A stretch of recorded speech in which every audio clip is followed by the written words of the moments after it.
Yeah, hello Internet. This is another version of the Skating Dog Productions interviews, and today I have the honor to talk to Mr. Tyler Cain from Hey, hey. Nashville. Here you can see his website. You have your own production company, and yeah, you're pretty busy, as I heard, as a guitar player in Nashville, and also Yeah, yeah. Tell us a little bit about yourself, and then we can move on speaking about the profiler and stuff. So yeah, definitely. Well, over to you. I've been in Nashville for about 12 years, and I moved here primarily as a guitar player. Um, and over the 12 years, I've toured with a lot of different, national acts as a guitarist, and sort of transitioned from just a guitarist into a producer as well. And I do a lot of production, work with a lot of different bands in the studio, and I still still go on the road a little bit and tour as well. Yeah, and that's really kind of my story here in a nutshell. Mostly pop country music, country, a little bit of pop rock too, and yeah, that's pretty much a nutshell of what I do out here. Yeah, that's awesome. So can you spill some names you've been working with, so people can get a Yeah, little yeah. bit I toured with picture? I played lead guitar with Big and Rich for about 2 years. Played lead guitar with them and played on this last record of theirs. They're big, pop country rock act out here. I worked in the studio with and toured with James Otto. He was on Warner Brothers. He's like a Grammy nominated country act, and a lot of different country artists. Laura Bell Bundy. She's an actress and country singer. Thompson Square, Bubba Sparks. We had worked with him in the studio recently. He's more of a rapper. Steel Magnolia. My girlfriend Megan Lindsay. She's in the group Steel Magnolia. Worked with them a bit. Trying to think of who else. There's been a lot of people over the years. It's been really nice. Yeah. So it seems that you are pretty busy, that there's a lot of work, and maybe, yeah, let's come to the profiler. I've seen a video you did a couple of weeks or a month ago about, Definitely. yeah, that you are now using the Kemper profiler as well. And maybe just tell us a little bit about why you decided to go for it, and what your setup was before, and what kind of tone and what kind of yeah, tonal arsenal you need for your studio, for your Yeah. live work. Well, I'll tell you, man. I was skeptical of it at first, before I got my hands on it, because it seems too good to be true at first, and especially out here, in Nashville, everything's, tube amps and vintage amps, and that's always kind of been my MO. And I'm good friends with a guy named Bruce Boughton. He's playing pedal steel and electric guitar with Garth Brooks now, and he was coming to my studio a lot, and he was actually the first guy that really kind of turned me onto it. And he let me borrow his, and he's like, check this thing out. He's like, this will blow your mind. And I was like, man, there's no way that something can profile these vintage amps, as well as I need them to be to play them on records and whatnot. And he's like, I don't know, give it a shot, see what you think, And I plugged it in, and from that moment, honestly, it's 95% of the guitars I've been recording and live too has been the Kemper. I profiled I have a 1963 Fender Tremulux amp that's kind of my bread and butter. I love that amp.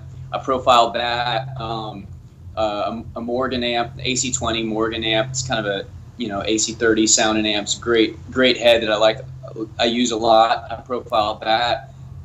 And then Bruce actually had a bunch of profiles that different Nashville session guys have made of all of their rigs, and got a lot of those. And yeah, it's just taken over my studio. I keep it. It's moved closer and closer to my desk. The longer I've had it, because I use it more and more. Uh, So.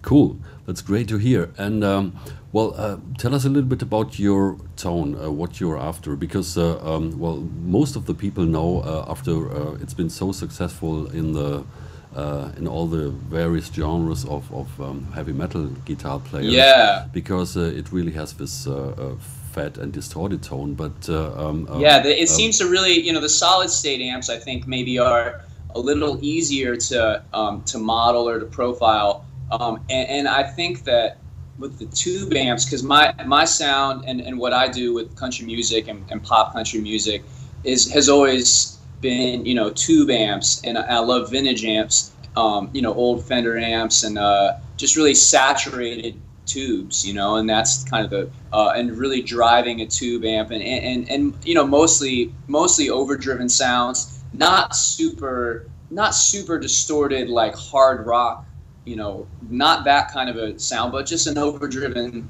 you know, vintage tube amp has sort of always been my angle. And on the road too, you know, with the country acts, that's kind of always been the sound, you know. And I use pedals and you know, delays and all of that, but it really starts with the amp, you know.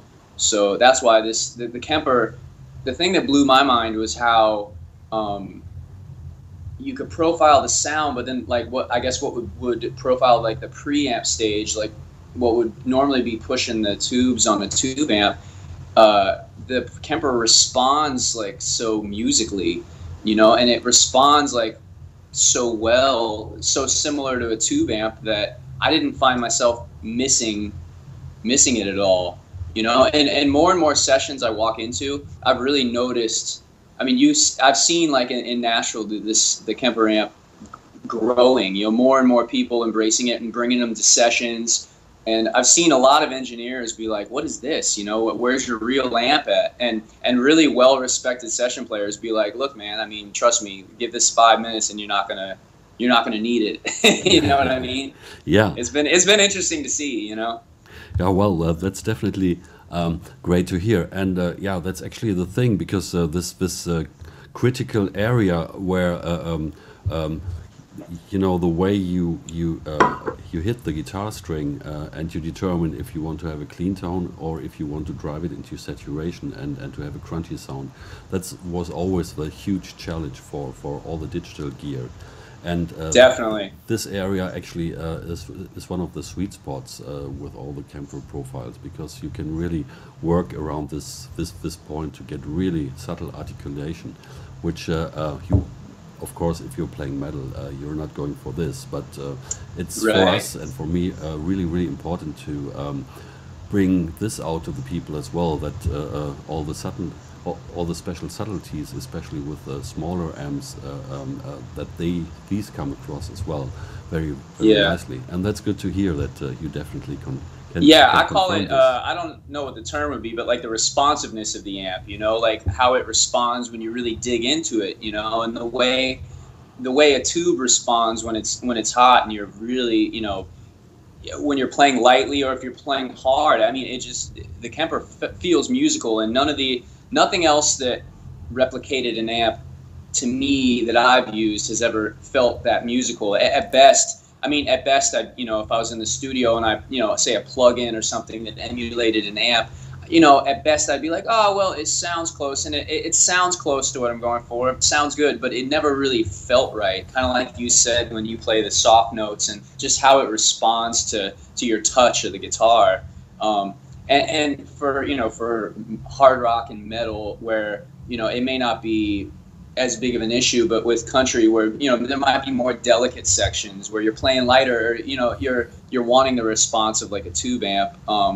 You know, and this really did it for me, you know, which was the sort of the key, you know, to me being able to use it in the studio in particular, where everything's under a microscope, you know. So Yeah, that's true, and especially in the studio when you want to go for various tones from like various amps, because each amp architecture gives you a certain type of distortion and saturation.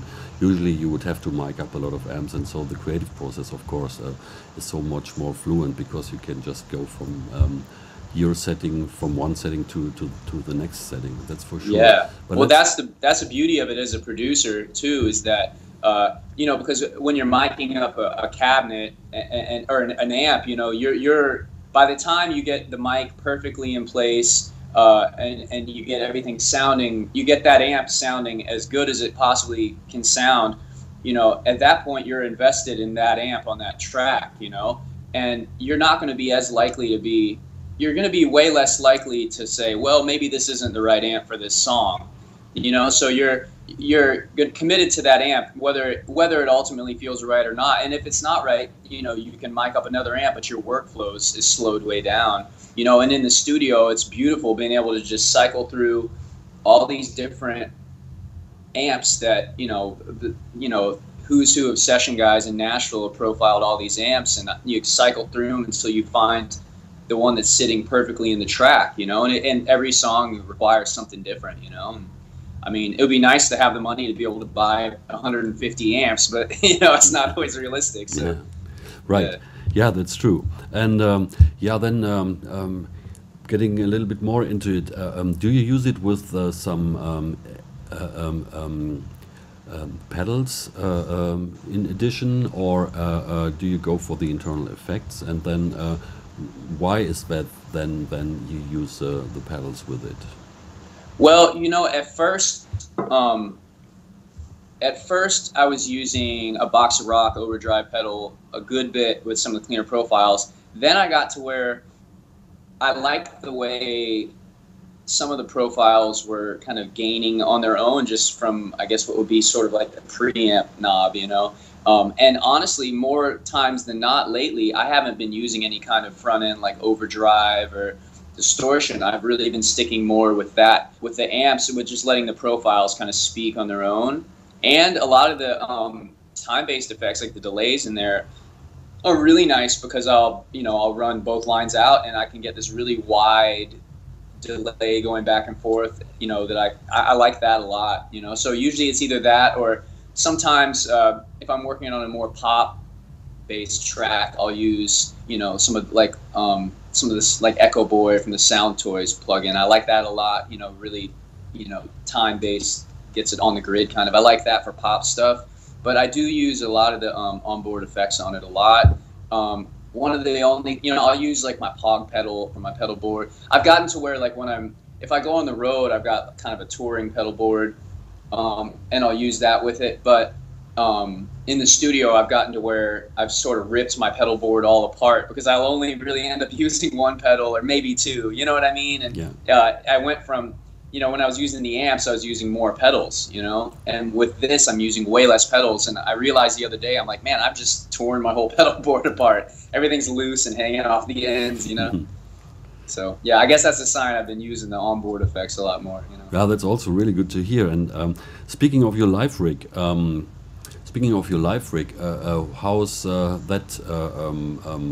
How's that in terms of architecture? Do you play directly to the PA, or do you have a personal monitoring system? Do you use ears or so? Yeah, when I use a Kemper on live gigs, depending on the gig, if it's I've done a few lately that were more like club size venues, and honestly, I just wanted to, you know, I like wedges, you know, I like feeling the air move, I like loud, just rock sound, you know. So sometimes I'll just run it through a cab if it's a smaller club situation. If it's bigger, you know, maybe I'll monitor it through a cab and then run it to front of house direct.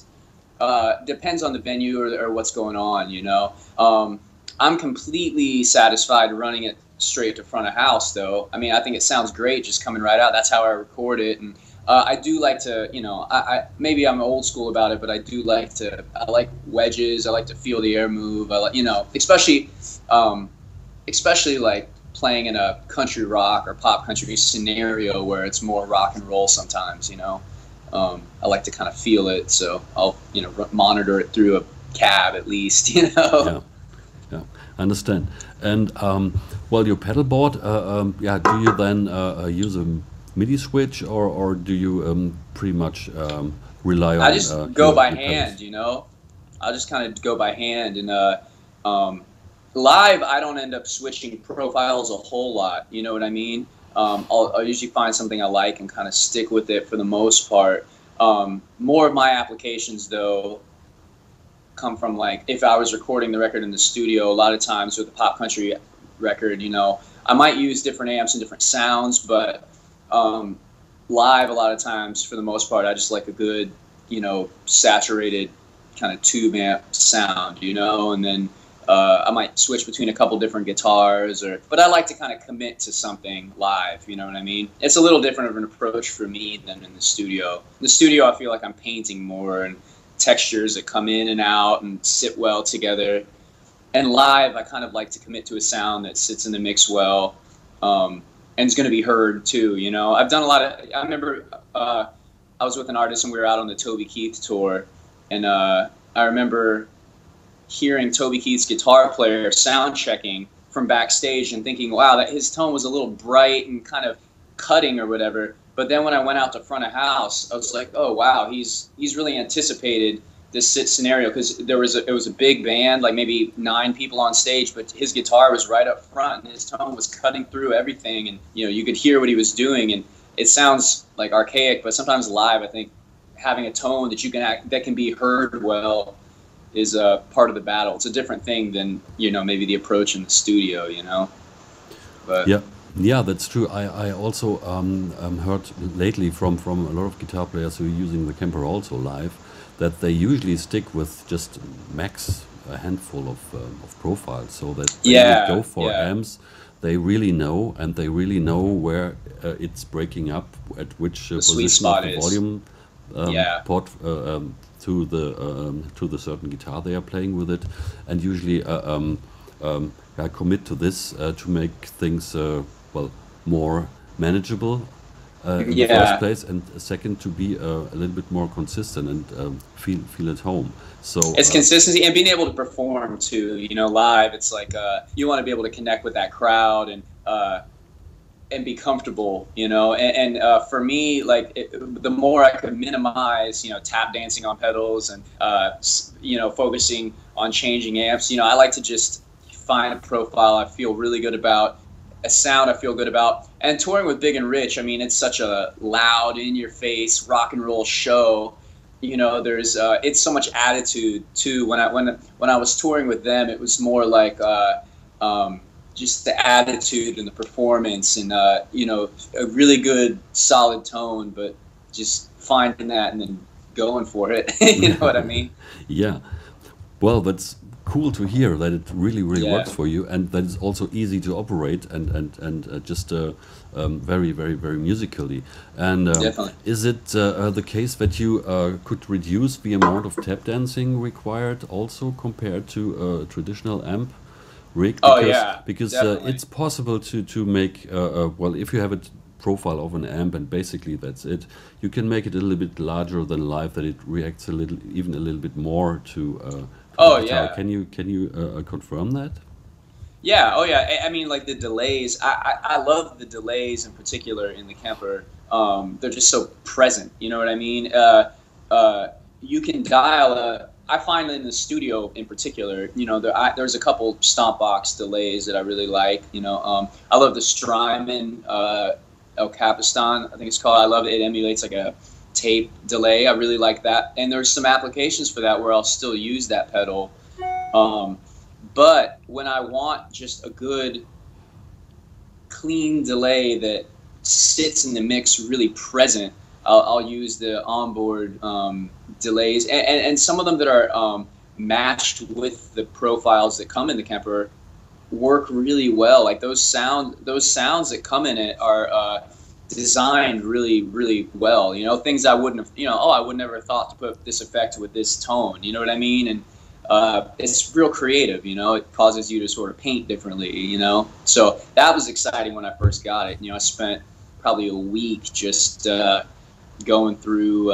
My favorite thing is to bring someone in the studio, a musician friend that's kind of skeptical about it, and not really say much, just kind of hand them a guitar and turn it on and show them how to cycle through it. And like 15 minutes later, you know, you can't even talk to them. They're just buried in it. I've done that with like lap steel guitarists. I've done that with like, a bunch of my buddies that come over. I've done that. It's, you know, it's cool. It's just all right there, you know. It's just creative because it speeds up your workflow without compromising, you know, the integrity of any of the quality, you know. So that's why it's valuable to me, you know. Cool. But well, this is just awesome, and a great confirmation to the plan and the story of the Kemper amp, that it really does work for you guitar playing Yeah. guys. Amen, And, man. I'm a believer. yeah. And So yeah, I've seen the other thing I was gonna say too. I mean, I got a couple buddies. You know, talking about it becoming more popular in Nashville. My buddy Michael Britt that plays with Lone Star, and my buddy Brian Oakes, who's a phenomenal guitarist as well, touring guy, studio guy. They've actually, I mean, they've started a little kind of Kemper, I want to say, club here in Nashville. All the, you know, they'll have a party and come over, and everybody will bring their amps and they'll profile their amps. And it's almost become this like community out here. You know what I mean? So it's been really cool to see it spread in Nashville. I mean, I know Kemper's been around for a little while, but it's definitely a lot of the, you know, more vintage amp, tube amp guys are really embracing it now, which is cool. yeah, and the great thing is we basically started in Nashville. I mean, not really, but it was first announced and shown and demoed at NAMM in 2011. Oh, And right. then we came Okay. to Summer NAMM in August 2011. And that was Nice. when we toured studios and showed it to the first people. And that's, for example, when Wolf Hoffman from Accept found out about this. And he was one of the very, very early adapters. He used it for the records Nice. they were producing at that time. And now they are touring with it. And so Very now, cool. now sort of it's coming back into the Nashville community as well. So with Yeah. more subtle sounds and stuff like that. And that's also great to hear. So Very yeah. cool. Very cool. Yeah, let's maybe. Am I back? No, you're in the picture, so I'm still finding out how to drive this. So Swapping, yeah. forgive me, internet. Oh, hey, yeah, it's all good. Hey, Um, it took me 20 minutes to figure out how to get on Skype, so I'm not judging you. Yeah, so maybe it's a good point to now wrap things up. And thank you a lot, Tyler, and Oh, definitely. all Thanks the for best having for your career and your thank work. you. And now I switch over to you for some. You can say some final words for this interview. Yeah, well, hey, man, thanks for having me on here. Hopefully, if you haven't played a Kemper, go play one. I think it's amazing. I love it. It works well for me. Yeah, if you're in internet land, go check out my production site, too, cainproductions.net, CAIN productions, plural.net. I'm on Twitter. I think it's Tyler Cain Music. Same thing with Instagram. Yeah, I love chatting with people online about guitar stuff too. So right on, Thomas. Thanks for having me, man.